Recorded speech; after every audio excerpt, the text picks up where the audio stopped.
Now he's gone. Okay, we're in chapter 8 talking about safety things. So the first thing we're going to consider is we have some machine that's going to be doing something. We've got some zone around that machine that while it's doing whatever it is it's doing, we can't let anybody in because it's just too dangerous. And then we have another zone around that machine that we can let people in, but only those guys that are trained. And then we got another zone on the outside where just any old passerby can come on by and look at this thing and be perfectly happy.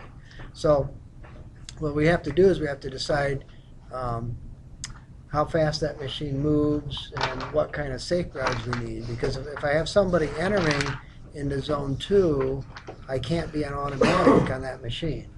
And if I enter into zone 3, it can't be moving. So, if it is, let's say I've got a press that's pressing a mere 50 tons or something, and I'm taking a hunk of steel and half-inch steel and turning it into something cool. Well, does the machine care whether there's steel there or your hand? No, it does not. So it won't know the difference, and that's what this is all about. The whole issue is every time I remove a hand, that's going to cost me in workman comp claim. And it's going to cost me big time. So if I'm doing something dangerous, now in general, did you guys sign up to do things dangerous? No. No, you're in the electronics program because we don't do things that are dangerous. That's not part of our makeup, right? But part of our makeup is to make sure it's safe for those idiots that did volunteer to do the safety things, right? So that light curtain that's around the machine, that gate that's around the machine, that the safety PLC associated with the gear around that machine are all ours. And we're going to feel really terrible if the guy we hired to go in there and do things gets his hand chopped off, because we were supposed to make it so he wouldn't get his hand chopped off. Okay, so it's not our job to lose our members. Okay, that's not our job. Now, underway on my submarine, I did not wear my wedding ring. I didn't wear a watch. Why not? Because there's too many things that can get caught on, and I might want to be someplace else rather than caught on wherever that place is, right? We had a battery well that was the size of this room. It had 126 cells in it. From the top of the battery to the ceiling was 3 feet.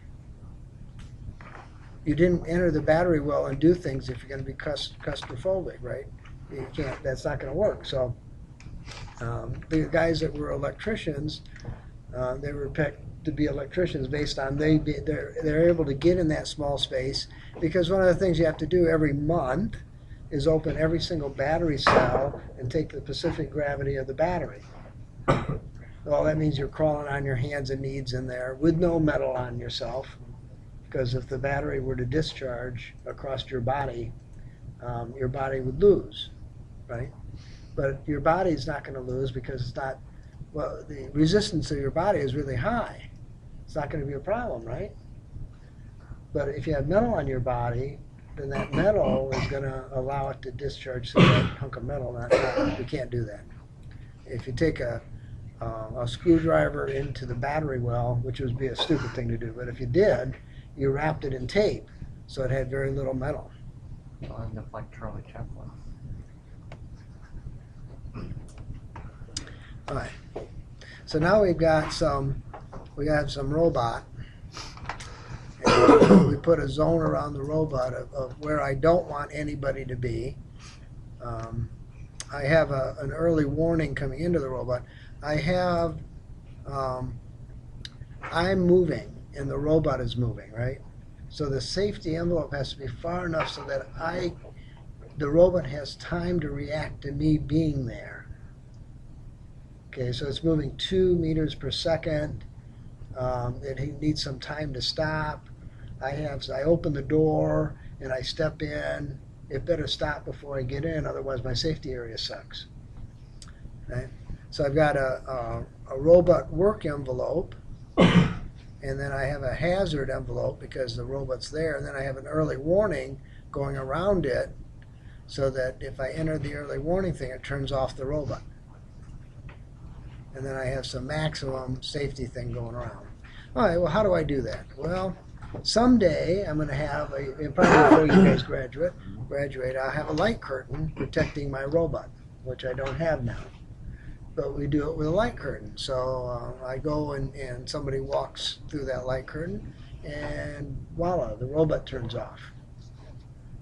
And I can also have a gate with a switch on the gate. So if the gate's closed, everything's fine. You open the gate, something happens. That's only $500. It seems like I should be able to afford that, right? Well, the lab fees I get from you guys. So I go and I have my robotic cell, and I got some walls around it so that you can't get through the wall. Does that mean there can't be some horseplay and somebody pushes you through the wall? Yeah, but if there is, you're dumb shit, right? Natural selection is all about that, right? So natural selection is going to select you out if you're that dumb shit that's going to do horseplay while the robot's going in automatic. You know, that's not going to work very well. But some of these are more solid, some of them aren't. Where the person comes in, I have a light curtain that's sitting there. Can I float on top of the light curtain and get in? Oh yeah, if I'm a gymnast, I could probably jump right over that light curtain, right? Be right inside where that robot is. Not a good idea. They've also come out with it's a 360 degree, or not 360 degree, but like 200 degree scanner. Yeah. That'll scan the whole entire area. I mean, it can go forever. Oh yeah, exactly. So you can get around the safety things. Don't be getting around the safety things. No. I don't think you'd get a warning. I just think you'd just be fired the first time. So here I've got some solid barrier, and I've got some light curtains on the other side, and all I've got is just some CNC machine drilling holes. Maybe it's a plasma cutter. That'd be better, right? Because a CNC cutting holes, and you just put a little hole in your hand. Plasma cutters are much better because they cauterize the wound. You could have several of them and not know it yet. Well, I don't know about not knowing it yet, but at least because the wound is cauterized by the plasma cutter, you could just cut the hand off and not have to bleed to death right there. That reminds me of a story. We had one of my sailors when I was at training facility was drunk as a skunk driving back, took out a grandma, a grandma, a wife, and a granddaughter, all dead. And he survived. Not good.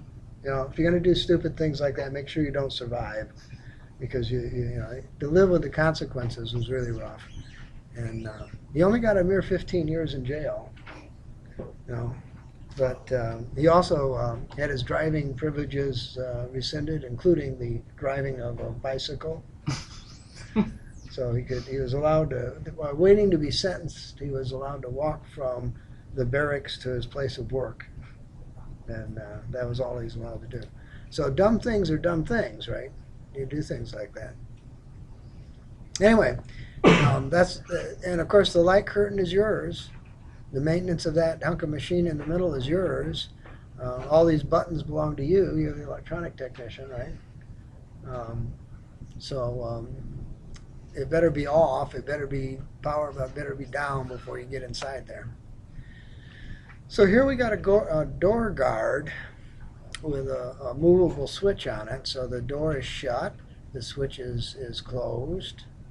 The door is shut, the switch is open in this case. The door goes the other way, the switch goes the other way. So I can have a negative mode. This door causes it to be shut, and when the door opens, the switch closes. Or I can have a positive mode. The switch is closed and then goes open. So I could go either way. Each of those will have to go through a safety PLC, which I don't have any of yet. I've asked for them for the last 3 years, and someday we'll get them. As soon as we do, I'll terrorize the electronics and students with them. But they'll be fun to play with. A program logic controller can fail in multiple different ways. Think about your home computer. How many ways can it fail? That's I don't have it plugged in. It's plugged in, but the cord's not plugged into the back. It's plugged in, the cord's plugged into the back, but it's a program logic controller only fails in one way.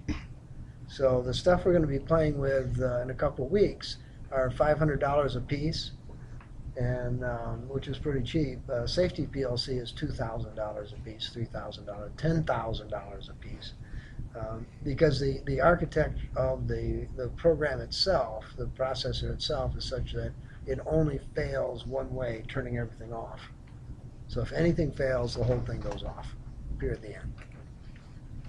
All right, so I've got control interlocking. I have power. So I have control power that turns on and off the robot, but then I have power that turns off the whole everything. Just like when I go home at night, I hit the off button in my lab, turns off everything. That way, if you have a soldering iron plugged in, it won't burn down the lab in the middle of the night. I can have, without a guard lock or with guard locking, I can have mechanical devices. I can have contact, things that are not contact devices. So a light curtain would be a non-contact device. I could have unconditional guarding and conditional guarding. I have no idea what those mean. That just seems reasonable. It's probably in the book. So here I've got a gate. The gate's going to go into some switch. The switch is going to have a lock associated with it. If that gate opens, then it turns off power to the robot, maybe the entire cell. And I can't, because I can't have people in there, it ain't going to work. The other thing we're doing is we're using those robotic systems to replace people in conditions that are unsafe. So my dad, while working at the Coca-Cola company, tells a story about he's filling CO2 canisters. So a Coca-Cola premix machine uses CO2 to push the Coke out. Okay, and you have CO2 canisters that are pressurized. Yes, can I help? Good, we get to be interrupted. Let me do something here. Control, Alt, 2. So I could have a movable gate, an interlocking switch. I could have the gate could be swinging, and I'm on some actuating pin. I could have some plunger device that's going in and out, making the thing move. I have some magnetic activation going on my switch. That could happen. I've got multiple sensors going into the safety PLC, turning everything off. So that's the idea. I've got other types of knobs. I have a knob to turn, and I turn that knob, and I make a switch go on and off. How many ways can a switch happen? All right, this is risk assessment, something that the engineer has to do, something you have to implement. The print is too small. Can you read it? Yeah, neither can I. And I have trifocals on. So, if we have no risk at all, yeah, whatever. Anyway, there's a process we're going to go through, and here's an evaluation of the cell hazards. What kind of hazards are there here? Am I spraying paint? Am I doing spot welding? Am I moving really fast? Am I moving big, heavy, sharp things really fast? I mean, last night it was Jason. I was watching Jason and the Argonauts or whatever, and when he cut off Medusa's head, it was something that had to be done fast with a sharp instrument, right? And he couldn't be looking while he did it because he turned to stone. So those are all considerations for safety. When you're in Hades and you're doing those things, right? And I'm sure he had an evaluation worksheet just like this he went through before he went down there. Probably was slightly more complicated. Yeah. No, I guess not. Oh, and a slideshow. Okay, good, excellent. I knew we'd be done with this particular thing soon. Now we have some problems to work. 1, 2, 6, 8, and 11.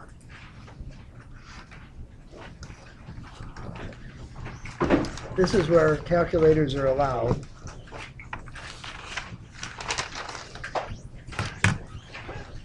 So how many safety lectures are you going to skip? None. Okay, so whenever there's a safety lecture going on, you have a choice. Sometimes you don't have a choice. You have a choice to be someplace doing something productive or being at the safety lecture. You always go to the safety lecture. Okay, why is that? Safety. Well, because you're on the clock, you're getting paid for it, right? No one's ever been injured during a safety lecture. Okay, but if the safety lecture is going on and you're out in the plant and you get your pinky stabbed or something and there's blood coming out and you need a Band-Aid and you go to HR to get the Band-Aid, then you're going to look like shit, okay? Because you weren't at the safety lecture where you're supposed to be. Okay, so that's just one of those things. Okay, so what does problem 1 look like anyway?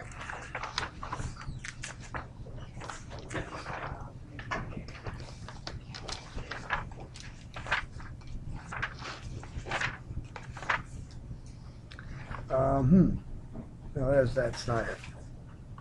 Calculate. All right, there we go. I like that. Calculate. Calculate the safe distance for a machine that has a stopping time and control circuit response time of 1/4 second. So the time to stop, 1/4 second. The time, control time, 1/4 second. All right. Nope. This is not 1/4 second. This is 7/100ths of a second. The brake monitor is set. So brake monitor is set at 0.42 seconds. So it's going to take, once I tell this guy to brake, it's going to take him 0.42 seconds before he actually does. The response time of the light curtain.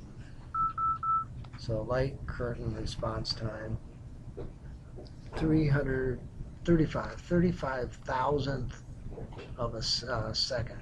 That's good. And the minimum object sensitivity. Minimum object sensitivity. 0.8 of an inch. Okay, excellent. So I have no idea. Absolutely not. I have no idea at all. I just made it all up.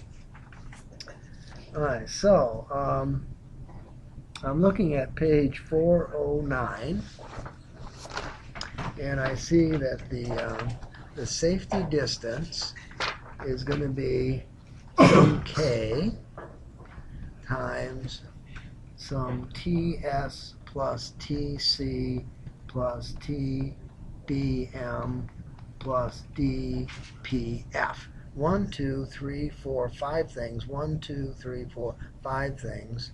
All right. So the K. Where's the K? What does it tell me my K is?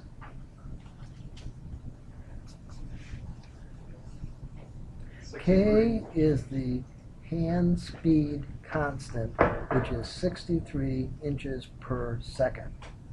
All right, so I got 63 inches per second times TS, time to stop the machine, 1/4 second.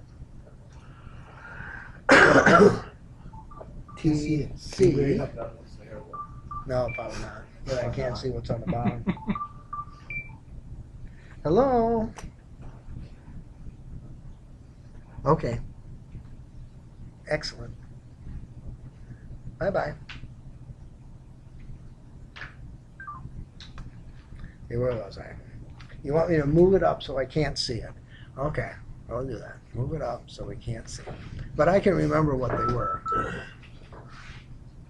That was the, we're moving her to a hospice room phone call. So that's good news. It'll be over soon.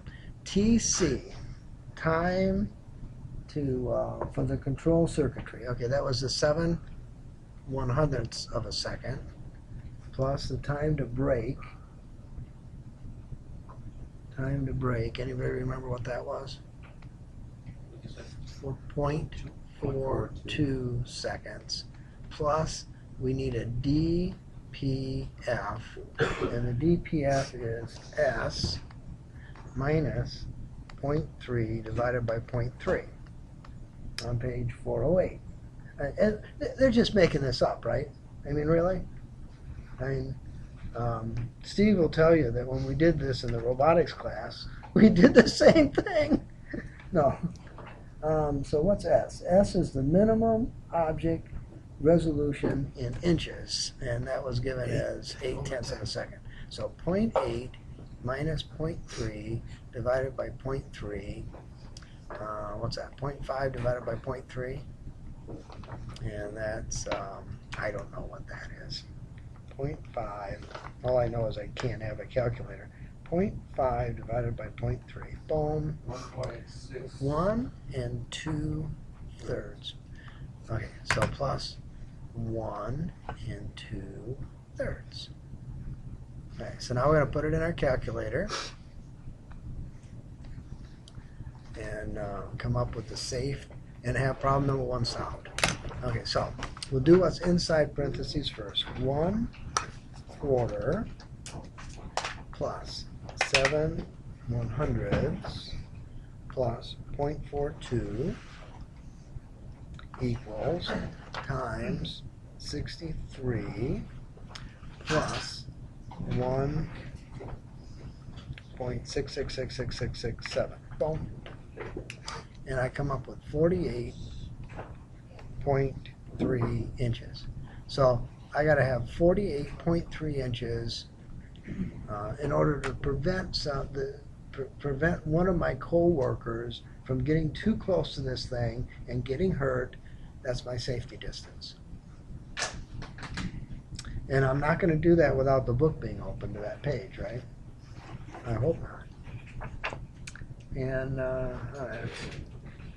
So this is chapter 8, right? I only have 1, 3, and 5 to do. Why didn't you guys tell me that? 1, 3. 48.3. Number 3.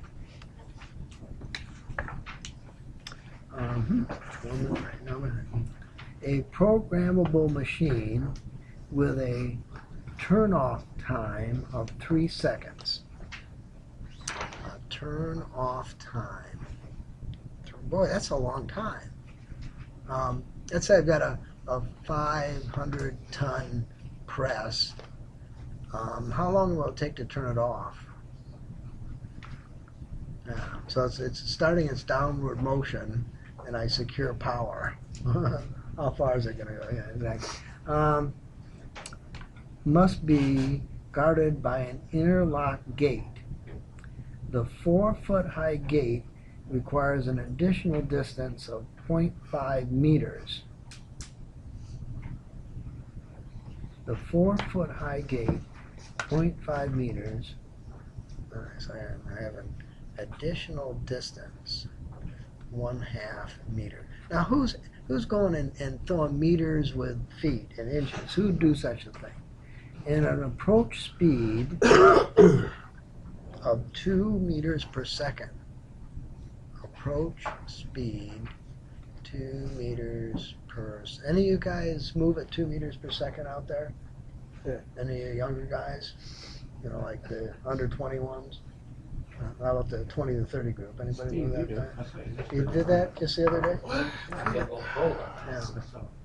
Determine the minimum distance from the interlock gate to the closest part of the machine envelope. Minimum distance. All right. So now we have those things. All right. So the last time we did this, we're on page 409, right?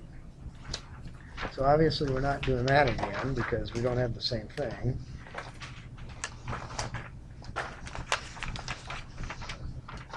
But on page 411, we find that this number here is really our K number, and the time, total time. So this is my time up there, and this guy here is the additional distance is C. All right. So we got that. And my safety distance that I'm going to need, K times T plus C. And everything is in meters and seconds. Isn't that good? That's good. So I've got K, which one's K? 2,000 millimeters per second times 3 seconds plus 500 millimeters. Now, why would we want the answer in millimeters for? I don't know. We probably don't. We probably want it in, yeah, well, their answer's in millimeters, so we'll give it in millimeters. All right. Well, gee, we can just do this in our head, right? 3 times 2 is 6. 500 millimeters, and number 3 is now done. Question number 5. A robot in a work cell must be placed. Now that sounds like something Yoga would say. Wouldn't Yoga say that?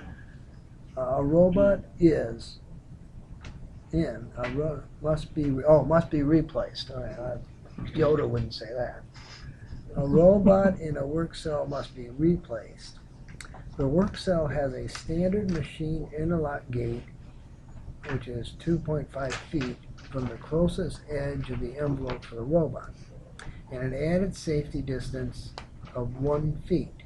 Determine the maximum stopping time for the new robot for the current conditions. Okay. All right. So we're on number 5. So we're looking for a new example.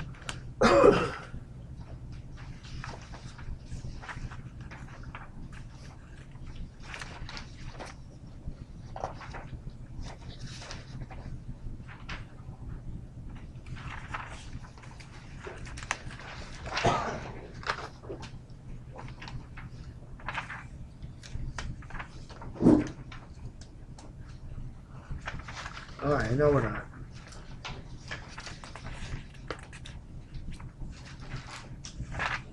I think we're gonna do this. ds is K times TS plus TC plus TR. Where'd that come from? TR plus TMBM plus DFS. DPF. So I'm page 409 again. And we're gonna take this and we're gonna I have no idea. And then we're gonna take this long equation that has 1, 2, 3, 4, 5, 6 different things, and we're gonna shove it into a problem that only has 3 things given to us. So now the front row wants to know what this last thing is, and that requires me to look at it. DPF is the distance from the depth. It's the depth penetration factor. DPF. All right, so we got this. We have this guy. Okay, so what do we know? A robot work cell must be replaced. The work cell has a standard interlock that is 2.5 feet from the closest edge of the work envelope. The other possibility is, are we saved by the bell? We are. Oh, isn't that great? I guess you guys will just have to do number 5 on your own. Oh. He said that there could be like 4 in the trailer at a time, so we have to cycle through a little bit. That's okay. Everyone has a jacket. Okay. I'm gonna go get Paul's class too. Yeah. No. Well, you guys are out there doing that. I could just be here and solve this problem and get it on the internet, right? Right. Yeah. I mean, I could do that, right? Okay, so 4 at a time, leave and come back, or stand out in the hall, stand out in the parking lot. Visitor parking lot. There's a trailer set up for you guys to look at. First 4 there get to go in first. All right, back to what I'm doing here. Let's see. About time, Jesus, do it. So this is going to be. I'm not taking my stuff.